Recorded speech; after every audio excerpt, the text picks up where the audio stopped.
제일 먼저 나오는 포트폴리오가 전지적 참견 시점인 것 같아요. 구해줘 홈즈, 국민사연 투표, 방송 타이틀과 관련된 포트폴리오도 가지고 있고요. 구익남이나 김미경 선생님의 MKYU에 들어가 있는 김미경의 북드라마, 514 챌린지 이런 크리에이터 분들을 위한 브랜딩도 같이 진행을 하고 있고, 그리고 이제 저희가 펠른 위스키 더치라거나 타이거 프레소라거나 이소두와 초록우산 어린이재단, 나이스 키친 이런 판매나 서비스를 위한 브랜딩을 하는 작업들을 하고 있습니다. 가장 최근에 제일 많은 매출을 찍었던 게 월 1억이 나왔었거든요. 평균적으로는 한 4천에서 5천 정도의 매출이 나오는 것 같아요. 매달 이런 거는 아니어서 늘 다르지만 목표한 매출에 가끔씩 가고는 있다. 이렇게 말씀드리고 싶습니다. 저희는 브랜드의 이제 A to G 브랜드가 오픈이 되고 런칭을 하고 그 브랜드가 성장하는 일에 이제 필요한 모든 것들을 한다라고 보시면 되실 것 같은데, 그 중에서도 이제 브랜드를 구축하고 시작하는 단계에 필요한 그야말로 브랜드 인큐베이팅이죠. 브랜드가 세상에 아직 없을 때 조금 더 선명하게 세상에 드러날 수 있도록 이제 만드는 일을 하고 있어요. 저희 디블러의 슬로건이 흐릿함을 선명하게거든요. 흐릿하게 눈에 보이지 않는 어떤 브랜드들을 조금 더 선명하게 나타나져서 고객들을 만나고 시장에서 이제 자리 잡을 수 있도록 도와드리는 일을 하고 있어요. 이 안에는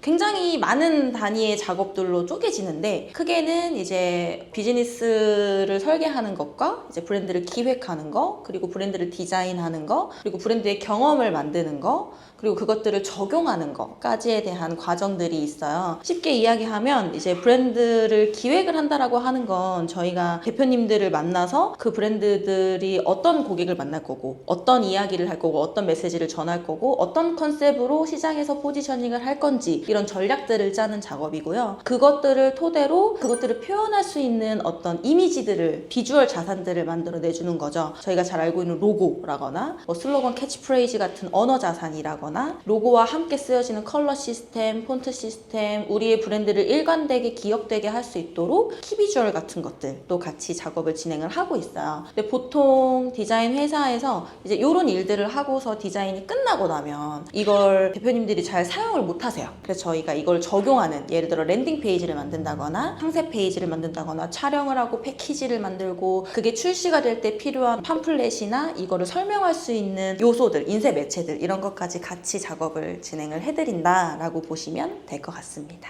예를 들어서 치박스라는 브랜드가 있어요. 이제 이 브랜드는 치킨 박스라는 이름을 가지고 치박스로 만들었던 브랜드인데, 코로나 시기쯤에 이제 시작을 해서 이제 오픈한 지는 한 2년이 돼가지고 2호점도 지금 오픈을 하고 있는 상태거든요. 예를 들어 여기 대표님이 원래는 국수 프랜차이즈 브랜드로 엄청 잘 되고 계셨는데 코로나 때문에 조금 힘드셨던 시기에 찾아오셨어요. 그래서 치킨을 판매를 할 건데 워낙에 국수 만드는 기술이나 이런 것들을 잘 알고 있으셔가지고 이제 치킨이랑 샐러드랑 국수, 이제 비빔면을 같이 판매할 수 있는 어떤 브랜드를 만들고 싶다라고 이제 아이템을 가져오신 거죠. 그럼 이 아이템을 저희가 굉장히 맛있어 보이게 팔 수도 있고, 건강해 보이게 팔 수도 있고, 국수를 강조해서 팔 수도 있고, 치킨의 어떤 종류별의 어떤 다양함을 강조해서 팔 수도 있잖아요. 20대, 30대를 타겟으로 자취를 하시는 분들이 쉽게 다양한 음식들을 즐길 수 있도록 조금 키치하고 힙하고 트렌드한 브랜드, 좀 젊은 브랜드를 만들자라고 하면서 이제 이야기를 나누는 거죠. 이런 거를 저희가 이제 브랜드 컨설팅을 한다라고 이야기를 하거든요. 이 브랜드가 가지고 있는 서비스나 상품을 어떻게 만들 거냐, 어떻게 전략을 가지고 갈 거고, 어떤 모습으로 구현해낼 거냐, 이런 것들을 막 이제 이야기를 하면서 계속 설계를 해드리는 거죠. 그렇게 해가지고 이제 이름을 치박스로 정하고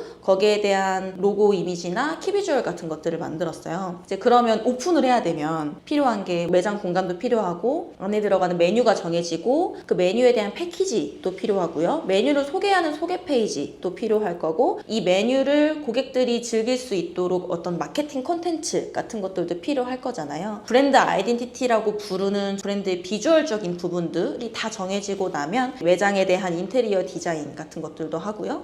밖에서 봤을 때 간판이나 사이니지 같은 것들 있잖아요. POP라던가 저기서 뭘 파는구나 라는 것들을 볼 수 있는 익스테리어 디자인을 하고, 정말 냅킨 하나 비닐봉지 하나, 나무젓가락 패키지 하나, 치킨 밑에 깔리는 세팅지 있죠. 그것까지도 디자인을 합니다. 이제 A to Z라고 하는 게 그 브랜드에서 필요한, 그러니까 디자인이 필요한 모든 것들을 만든다라고 보시면 돼요. 근데 이제 이렇게 하면 좋은 이유는 뭐냐면 인하우스 디자이너가 없으신 경우에는 이거를 각각 다른 업체에서 다 진행을 해야 돼요. 저희가 설계해놓은 브랜드 코어를 잘 모르시다 보니까 이게 중구난방이 되는 거죠. 다 각자에 맞는 다른 디자인들이 나오면서 우리 브랜드를 빠르게 인식을 시켜야 되는데 그거에 대한 어떤 일관성이 떨어지다 보니까 조금 어려움들이 있어요. 그래서 이제 이런 부분들을 같이 도와드린다라고 봐주시면 되실 것 같아요. 일단 저는 산업 디자인을 전공을 했어요. 우연히 이제 쇼핑몰에서 아르바이트를 하게 됐는데 블로그 마케팅을 하는 거였어가지고 처음 블로그를 접했고 그 블로그에 글을 어떻게 올리면 좀 노출이 되고 어떤 글들을 사람들이 좋아하는지 이런 것들을 조금 터득을 하게 된 거죠. 그래서 이제 제 블로그에다가 마케팅하는 법을 연습을 하느라고 글을 이제 한두 개씩 써서 올렸는데 디자이너니까 올릴 글이 디자인밖에 없잖아요. 디자인과 학생이니까. 그렇다 보니까 이제 디자인과 관련된 제가 했던 과제라거나 제가 했던 작품이라거나 이런 것들을 올렸더니 우연히 이제 어떤 대표님이 연락을 주신 거예요. 이런 공공기관에서 운영하는 어떤 브랜드를 오픈을 하는데 포스터를 만들어 달라. 그래서 처음에는 이제 너무 무섭잖아요. 내가 뭐라고 나한테 돈을 주시면서 이거를 해달라고 하니까 너무 부담돼서 할까 말까 너무 고민이 되다가 일단 한번 해보자. 어차피 아르바이트 한다라는 생각으로 그래서 이제 그거를 하게 됐죠. 아무튼 그때 이제 시작을 하게 됐고 우연히 시작한 걸 또 블로그에 올리니까 그걸 보고 또 다른 분이 연락을 주시게 되면서 자연스럽게 그냥 프리랜서 활동을 하게 됐었던 것 같아요. 근데 이제 제가 프리랜서 활동을 하고 싶었던 건 아니었고 저도 다른 취준생들과 마찬가지로 대기업에 좀 VMD로 들어가고 싶은 욕심이 있어서 VMD로 들어갔죠. VMD가 비주얼 머천다이저라는 것의 약자거든요. 쉽게 말하면 백화점 가면 저희 쇼윈도 너무 예쁘잖아요. 그런 디스플레이를 디자인하는 디자이너다라고 보시면 되실 것 같아요. 그래서 열심히 회사를 다니고 2개의 회사를 거쳐 잘렸습니다. 근데 이제 당시에도 제가 인턴이기도 하고 디자이너 초봉이 많지 않다 보니까 이제 금전적인 부분이 조금 모자라가지고 프리랜서로 주말마다 좀 일을 하고 있었어요. 근데 아무래도 일을 하다 보니까 많이 받고 진행을 할 수는 없어서 뭐 달에 한 2-3개, 많으면 한 4-5개 이렇게 받아서 진행을 하다가 이제 회사에 잘렸으니까 할 게 없잖아요. 일단 의뢰가 들어오는 대로 한번 받아서 다 해보자. 원래 못 받았었던 것들을. 그래서 받아서 딱 한 달을 딱 했어요. 근데 제가 원래 인턴 월급으로 80만 원 내지 90만 원 정도를 받았었거든요. 근데 딱 첫 달에 그렇게 받을 대로 받아서 작업을 하니까 통장에 딱 400만 원이 찍히더라고요. 그래서 그때 무릎을 탁 쳤죠. 이거다.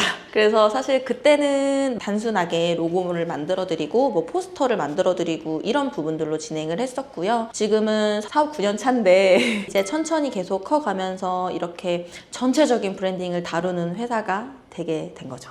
제가 학생 때 되게 존경하는 교수님이 계셨는데 그 교수님이 준비된 사람한테만 기회가 갈 거야 라는 이야기를 하셨어요. 근데 제가 그게 계속 학교 생활하는 내내 저한테 모토가 되더라고요. 진짜 기회가 왔는데 내가 준비가 안 되어 있으면 그거를 잡을 수가 없더라고요. 만약에 제가 블로그도 안 하고 있었고 아르바이트도 안 하고 있었고 그냥 정말 취준에만 목을 매면서 내 인생을 거기다 다 걸고 있었으면 안 좋은 기회였지만 회사가 잘리고 나한테 시간이 주어졌을 때 그 기회를 못 잡았을 것 같아요. 그리고 아무것도 아닌 저한테 이제 의뢰가 처음 들어왔을 때도 겁이 나서 만약에 안 했었으면 아마 저는 이 일을 하지 않고 있었을 가능성이 더 크겠죠. 그래서 준비된 자한테 기회가 온다는 말을 항상 심어놓고 공부를 해서 나한테 축적을 좀 한다거나 책을 많이 읽어서 인풋을 해놓고 많은 것들을 배우고 수용하고 이렇게 좀 준비를 하려고 하는 자세가 인생의 모토가 됐었던 것 같아요. 그것과 좀 결이 같지만 제 인생 좌우명은 이제 일단 시작하고 나중에 완벽해져라 라는 결단이라는 책에서 나온 하나의 글귀인데 일단 시작한다는 게 사실 말이 정말 쉽지 않잖아요. 현재 모든 것들은 일단 시작했기 때문에 가능했다라고 생각이 돼요. 그래서 일단 기회가 오면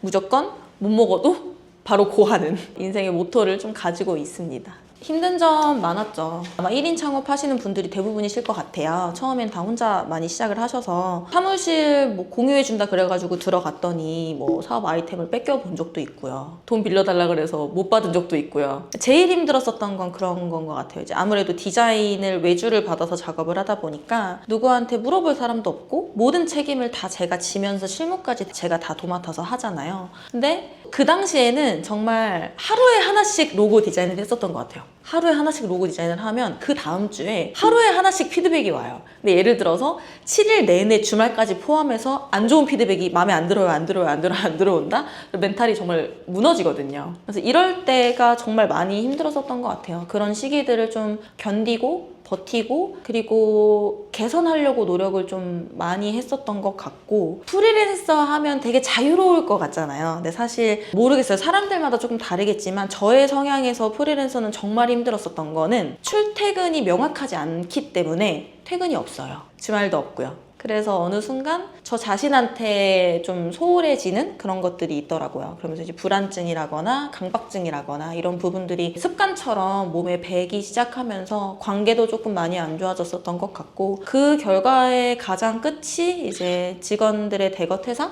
였었던 것 같아요. 제가 정말 가족같이 생각했던 친구들이 한꺼번에 이제 빠이빠이 한 거죠. 원래 4명이 있다가 사무실 이사를 하면서 이제 6명이 됐어요. 그때 이제 시스템이 없다 보니까 이 친구들을 같이 이렇게 일을 할 수 있는 어떤 루트가 생기지가 않는 거죠. 그러니까 제가 혼자 일하던 주먹구구식의 어떤 업무를 계속 하다 보니까 친구들도 다 지쳐버려서 한 명 빼고 싹 나갔어요. 그때는 몰랐는데 지금 생각해보면은 자질이 좀 부족했었던 것 같아요. 대표로서. 어떤 한 사람의 디자이너로서는 괜찮았을지 모르겠지만, 그래서 그런 것들을 견뎌내는 시간들이 참 힘들었었던 것 같고, 그래서 셧다운을 했다가 다시 회사로 돌아올 때는 내가 이 일을 진짜 해야 될까라는 고민도 엄청 많이 했거든요. 근데 결정을 내리게 된 이유는 나는 디자인이 참 재밌고 이 일로 누군가를 도울 수 있다는 것도 굉장히 뿌듯한데, 이 일을 할 수 있는 사람이 나뿐만 아니라 조금 더 많아졌으면 좋겠다 라는 부분이 있어서 다시 돌아와서 이렇게 운영을 하고 있습니다. 일단 시작하고 나중에 완벽해져라 라는 게 저의 모토라고 말씀드렸는데, 일단 시작하는 것도 어려운데 나중에 완벽해지는 것도 어려운 것 같아요. 보통 디자이너분들이 디자인을 할 때 좀 안 좋은 생각 중에 하나가, 내가 10만 원을 받으면 딱 10만 원어치만 해줘야 된다라고 생각을 하니까 거기서 계산기를 두드리니까 진짜 찐 고객, 진짜 우리의 팬덤이 될 수 있는 고객이 안 생기는 것 같아요.